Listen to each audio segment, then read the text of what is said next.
మన ప్రభువును రక్షకుడైనటువంటి యేసుక్రీస్తు నామమున మీ అందరికీ మా హృదయపూర్వక వందనాలు తెలియజేస్తూ, మన విశ్వాసమునకు కర్త అయినటువంటి యేసుక్రీస్తు వైపు చూస్తున్న మిమ్మల్ని అందరినీ మరొకసారి ప్రభు నామములో ఈ విశ్వాస సంబంధమైన మంచి పోరాటమును పోరాడుటకై మిమ్మలను ప్రోత్సాహపరుస్తూ, క్రైస్తవ జీవిత యాత్రలో విశ్వాసము లేకుండా దేవునికి ఇష్టులై ఉండుట అసాధ్యము అని మనము ధ్యానిస్తూ, ఆ అసాధ్యమైనటువంటి దానిని క్రీస్తు యేసు నందున్నటువంటి ఒక భక్తి జీవితము ద్వారా, ఆయన మాటలను వినుట ద్వారా మన విశ్వాసమును సంపాదించుకుంటూ, పెంపొందించుకుంటూ, కాపాడుకుంటూ ప్రభు రాకడ కొరకై మనలను మనము సిద్ధపరచుకొనుట ఎంతైనా ప్రాముఖ్యమని దేవుని సేవకునిగా మీకు తెలియపరుస్తూ, నేటి దినమున మనము మన క్రైస్తవ జీవితము చాలా ప్రాముఖ్యమైనటువంటిదని దేవుని సేవకునిగా మీకు మనవి చేస్తూ ఉన్నాం.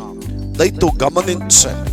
ఈ మాటలు వినుచున్న నా ప్రియ సహోదరి సహోదరుడా, నా జీవితములో దేవుని యందు నమ్మకము, ఆయన యందు విశ్వాసము మన మరణము వరకు కాపాడుకొనుట యందు మనము బహు జాగ్రత్తను వహించవలసిన వారమై ఉంటున్నాం. ఎందుకంటే విశ్వాసము లేకుండా దేవునికి ఇష్టులై ఉండుట అసాధ్యము అని మనము లేఖన భాగములను చదివి తెలుసుకుని, దాని ప్రకారం మనలను మనము భద్రపరుచుకొనవలసినటువంటి బాధ్యత మనపై ఉంటూ ఉన్నది. ఎందుకంటే నేటి దుర్దినములలో అనేక మంది విశ్వాస భ్రష్టులవుతున్నారు. అనేక మంది విశ్వాసము నుండి తొలగిపోయి తమ్మును తాము పొడుచుకొనుచున్నారు. అనేకులు విశ్వాసమునకు వ్యతిరేకముగా జీవిస్తూ విశ్వాసము నుండి తొలగిపోయిరి. ఇలా బైబిల్ గ్రంథములో మనము అనేక మందిని చూస్తూ ఉన్నాం. మరి గర్వించుట వలన కూడా విరిచివేయబడ్డారు. అలాంటి జీవితము, అలాంటి పరిస్థితి మనకు కలగకుండా మనలను మనము జాగ్రత్త పరుచుకుంటూ ప్రభు యొక్క రాకడలో ఎత్తబడి ఆయనతో కూడా ఉండేటువంటి ఒక శ్రేష్టమైనటువంటి జీవితమును మనము సంపాదించుకోవాలి. ఈ నా మాటలు వినుచున్న నా ప్రియ సహోదరి సహోదరుడా, ప్రియ దైవజనుడా దైవజనురాలా, ప్రియ చెల్లి తమ్ముడా, అన్న అక్క, ఈ లోకమునందు మనలను దేవునితో ఉంచేటువంటి ఒకే ఒక ప్రక్రియ విశ్వాసము. ఆ విశ్వాసము లేకుండా మనము ఈ లోకములో దేవునికి ఇష్టులై ఉండుట అసాధ్యము అన్నటువంటి ఆ ఒక్క లేఖన భాగాన్ని బట్టి ఈ లోకమునందు మన విశ్వాసమును కాపాడుకొనుటయందు, మన విశ్వాసమును భద్రపరుచుకొనుటయందు మనము బహు జాగ్రత్త కలిగి ఉండవలసిన వారమై ఉంటున్నాం. మరి ఇప్పుడు మనము గమనించినట్లయితే విశ్వాసము నుండి మరి ఎందుకు వ్యర్థులైపోతున్నారు, ఎందుకు వారు తొలగిపోతున్నారు అంటే వ్యర్థమైన వాటి వలన, తర్కములో, వివాదములో వారితో మనం ఎప్పుడైతే వాదనలు పెట్టుకుంటామో తమ వాదనల యందు వారు వ్యర్థులైపోయిరి అన్న లేఖన భాగాన్ని బట్టి ఈరోజు మనము వ్యర్థమైనటువంటి వాటి జోలు పోకూడదు. ఈరోజు కొంతమంది క్రైస్తవులు ఎలాగూ తయారయ్యారు. చెట్టు ముందా విత్తు ముందా, గుడ్డు ముందా కోడి ముందా.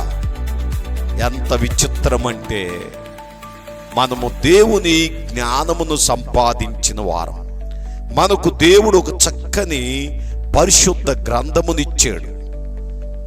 ఆదియందు వాక్యము ఉండెను, వాక్యము దేవుని యొద్ద ఉండెను, వాక్యము దేవుడై ఉండెను.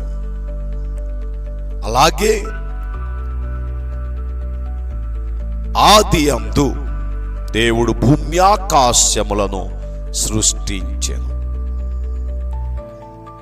దేవుడు ఆయన సృష్టిని చేస్తున్నప్పుడు ఏమైతే చేశాడో దానిని మాత్రమే మనము నమ్మాలి. అంతేకా మరొక దాని జోలు మనం పోకూడదు. మరొక ఆలోచనకు మనము అవకాశం ఇవ్వకూడదు. ఈరోజు నీవు అనుకోవచ్చు, విత్తనము లేకుండా చెట్టు ఎట్లా వచ్చింది అని.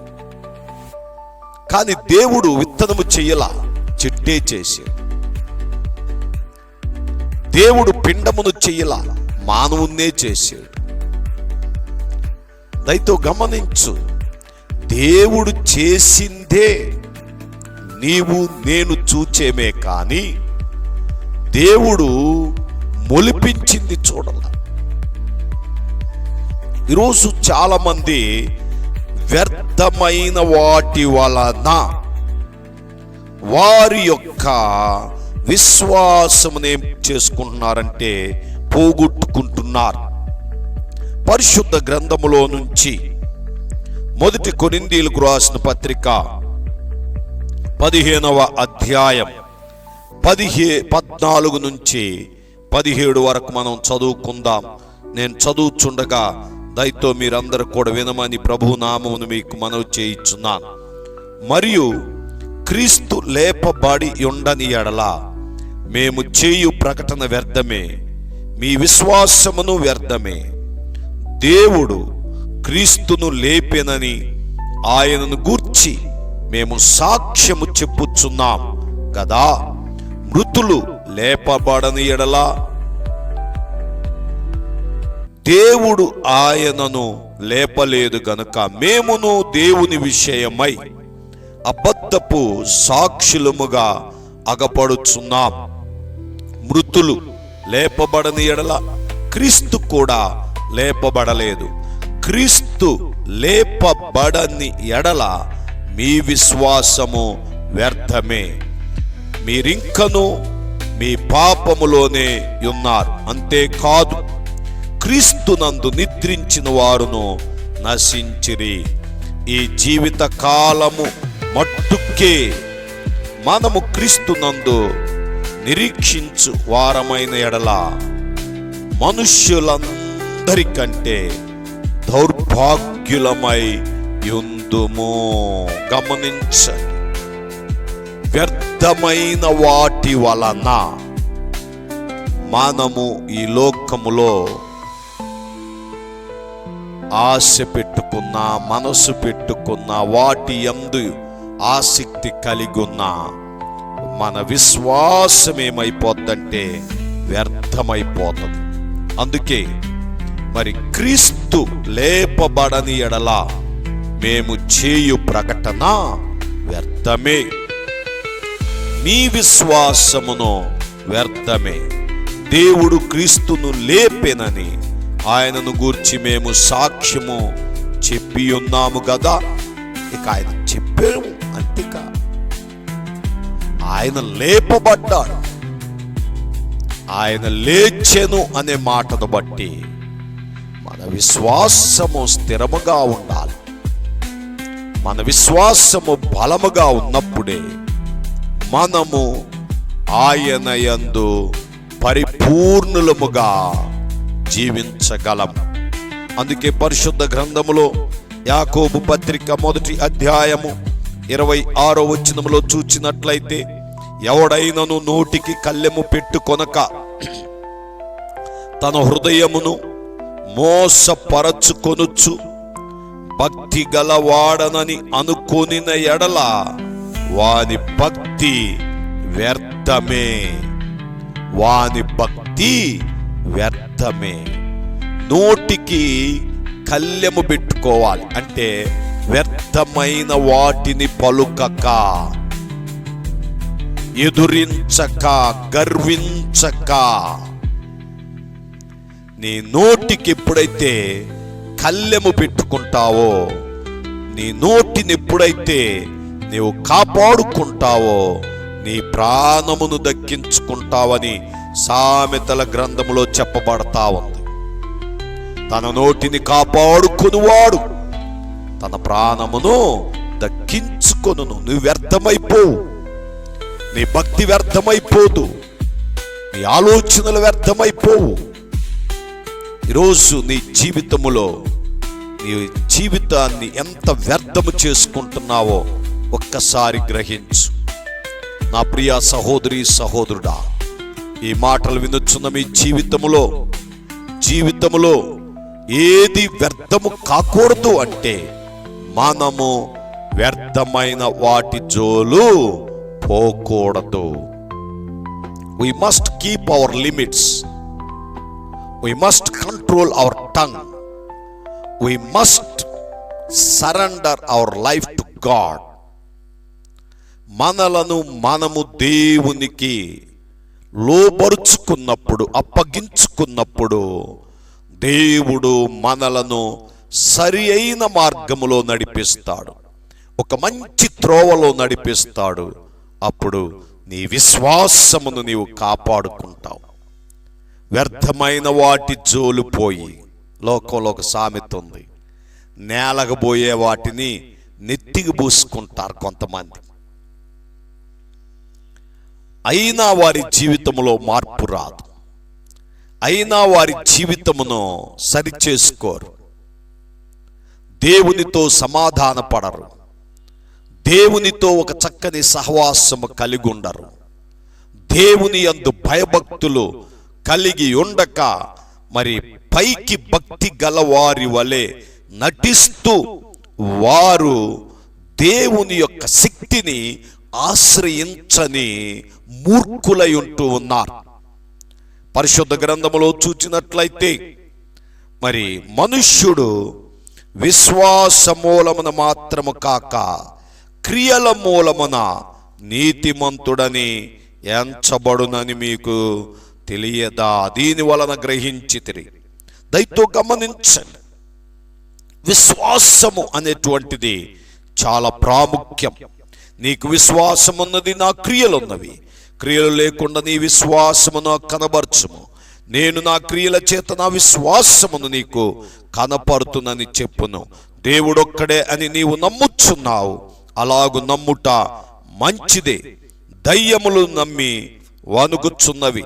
వ్యర్థుడా, క్రియలు లేని విశ్వాసము నిష్ఫలమైనదని తెలుసుకొనగోరుచున్నావా? మన పితరుడైన అబ్రహాము తన కుమారుడైన ఇస్సాకును బలిపీఠం మీద అర్పించినప్పుడు అతడు క్రియల వలన నీతిమంతుడని తీర్పు పొందలేదా? విశ్వాసము అతని క్రియలతో కూడి కార్యసిద్ధి కలగజేసిననియో, క్రియల మూలముగా అతని విశ్వాసము పరిపూర్ణమైనదనియో గ్రహించుచున్నావు కదా. కాబట్టి అబ్రహాము దేవుణ్ణి నమ్మెను, అది అతనికి నీతిగా ఎంచబడెను. ఈరోజు మన జీవితంలో వ్యర్థమైనటువంటి ఆలోచనలు, క్రియలు లేవు. పాడబాడతాం, నీవు చేసిన ఉపకారములకు నేనేమి చెల్లింతునంటాం. అంతా ఉట్టిదే, ఏమి చెల్లించం. నీ ప్రేమ ఎంతో ఎంతో మధురం అంటాము, కానీ ప్రేమ లేని బ్రతుకు. ఈరోజు చాలా మంది తమ విశ్వాసమును ఎందుకు కాపాడుకోలేకపోతున్నారంటే వ్యర్థమైన వాటి వలన, వ్యర్థమైన ఆలోచనలు, వ్యర్థమైన మాటలు వినటం, వ్యర్థమైనటువంటి వాదనలతో వారి జీవితంలో ఉన్న విశ్వాసమును కోల్పోతూ వారి భక్తిని, వారి విశ్వాసమును వ్యర్థము చేసుకుంటున్నారని దేవుని సేవకునిగా నేను మీకు తెలియపరుస్తున్నాను. ఇక్కడ చక్కని మాట అంటా ఉంది, వ్యర్థుడా, క్రియలు లేని విశ్వాసము నిష్ఫలమైనదని తెలిసి కొనగోరుచున్నావా? వ్యర్థుడా, ఓ పనికి మాలినోడా, ఓ పనికి మాలిన దానా, వ్యర్థమైన వాటి వైపు మనస్సు పెట్టి పనికిరాని వాటి వైపు పరుగులు తీసి ఎంత కాలము మీరు అవిశ్వాసులుగా జీవింతురు? ఎంత కాలము అక్కడ ఇక్కడ పరుగులు తీయుదురు? విశ్వాసము అనునది నిరీక్షించబడుచున్న వాటి యొక్క నిజ స్వరూపమని తెలుసుకుని విశ్వాసమునందు నిలకడగా, స్థిరముగా, బలముగా ఉండి మీరు దేవుణ్ణి అడిగినప్పుడు పరిపూర్ణముగా వాటిని పొందుకున్నామని అడగవలెను గదా అని వాక్యం చెప్పుచున్నట్లు ఈరోజు మన విశ్వాసమును కాపాడుకొనుటయందు వ్యర్థమైన వాటి వైపు మనసు పెట్టక క్రియలు కలిగిన జీవితాన్ని మనము కలిగి ప్రభు అయిన యేసుక్రీస్తులో ముందుకు సాగిపోదాం. దేవుడు తన మాటలు మన వినికిలో దీవించి ఆశీర్వదించునుగాక. ఆమేన్. ప్రార్థన చేసుకుందాం.